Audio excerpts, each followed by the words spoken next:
અલિન્દ્રામાં સ્વચ્છતા માટે જન આંદોલન, ધારાસભ્ય કેતન ઇનામદાર જોડાયા।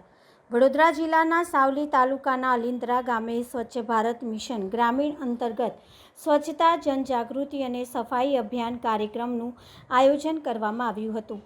કાર્યક્રમમાં સ્થાનિક ધારાસભ્ય કેતન ઇનામદાર, તાલુકા પંચાયતના તાજેતરમાં ચૂંટાયેલા પ્રમુખ, ઉપપ્રમુખ પદાધિકારીઓ તથા વિવિધ સરકારી વિભાગોના અધિકારીઓની ઉપસ્થિતિ રહી હતી।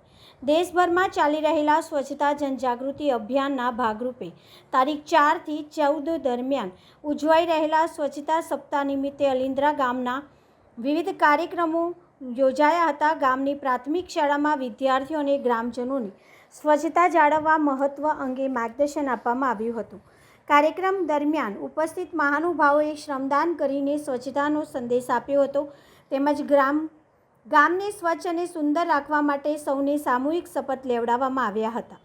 ત્યારબાદ વૃક્ષારોપણ કરી પર્યાવરણ સંરક્ષણનો સંદેશ પણ આપવામાં આવ્યો હતો। આ પ્રસંગે પ્રાંત અધિકારી, તાલુકા વિકાસ અધિકારી, મામલતદાર, સ્વચ્છ ભારત મિશન ગ્રામીણના અધિકારીઓ, તાલુકા પંચાયતના પ્રમુખ, ઉપપ્રમુખ, કારોબારી અધ્યક્ષ, સરપંચ સદસ્યો, ગ્રામજનો, ભાજપા તાલુકા પ્રમુખ સહિત મોટી સંખ્યામાં કાર્યકરો અને હોદ્દેદારો ઉપસ્થિત રહ્યા હતા। સામૂહિક સફાઈ અભિયાન અને જનજાગૃતિ કાર્યક્રમ દ્વારા અલિન્દ્રા ગામ સ્વચ્છતા પ્રત્યેની સામાજિક જવાબદારીનો સશક્ત સંદેશ આપવામાં આવ્યો હતો। આજ રોજ સાવલી તાલુકાના અલિન્દ્રા ગામે સ્વચ્છતા અભિયાનનો કાર્યક્રમ કરવામાં આવેલ, જેમાં સાવલી તાલુકાના ધારાસભ્ય છે કેતન ઇનામદાર તથા સાવલી તાલુકા પંચાયતના સદસ્ય, ઉપપ્રમુખ, પ્રમુખ અને સૌ ટીમ હાજર રહેલ છે। આપનું નામ? વાઘેલા રવિન્દ્રસિંહ રમેશ।